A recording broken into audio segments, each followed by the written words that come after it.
Si Nezuko Kamado ay isa sa mga main character sa anime at manga series na Demon Slayer na isinulat ni Koyoharu Gotoge. Siya ay kapatid ng bida na si Tanjiro Kamado. Noong sinalakay ng mga demonyo ang kanilang pamilya, si Nezuko lang ang natirang buhay bukod kay Tanjiro. Pero siya ay naging demon matapos ang pag-atake ni Muzan Kibutsuji, ang pangunahing kontrabida. Ngunit sa halip na maging ganap na halimaw, nanatili ang kanyang malasakit at pagmamahal sa kanyang kapatid, kaya hindi siya umaatake sa mga tao kahit gutom na gutom siya. Narito ang ilan sa mga naging laban ni Nezuko. Sa episode 19 to 21 ng season 1, naging kalaban niya si Rui, isang lower rank 5 ng 12 Kizuki. Nang mapanganib ang sitwasyon ni Tanjiro, ginamit ni Nezuko ang kanyang Blood Demon Art. Upang suportahan si Tanjiro, pinagsama nila ang Hinokami Kagura at ang Exploding Blood na naging isa sa pinakamagandang eksena sa buong anime. Sa Entertainment District Art ng episode 6 to 8, kalaban niya si Daki, isang upper rank demon, kung saan kasalukuyan kong pinapanood ngayon. Sa laban na ito, nag-transform si Nezuko sa Berserk Demon form.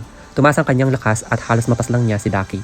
Ngunit, nawalan siya ng kontrol at muntik siyang umatake sa inosente, kaya kinailangan siyang pigilan ni Tanjiro. Sa Entertainment District finale ng episode 11, ang kalaban niya ay ang araw mismo. Nang masugatan siya ng husto, hindi na siya muling bumalik sa demon form at hindi siya nasunog sa araw. Isang napakahalagang revelasyon. Dahil dito, naging target siya ni Muzan Kibutsuji. Kung nagustuhan mo ang kwento, paki-comment kung sino ang paborito mong anime character.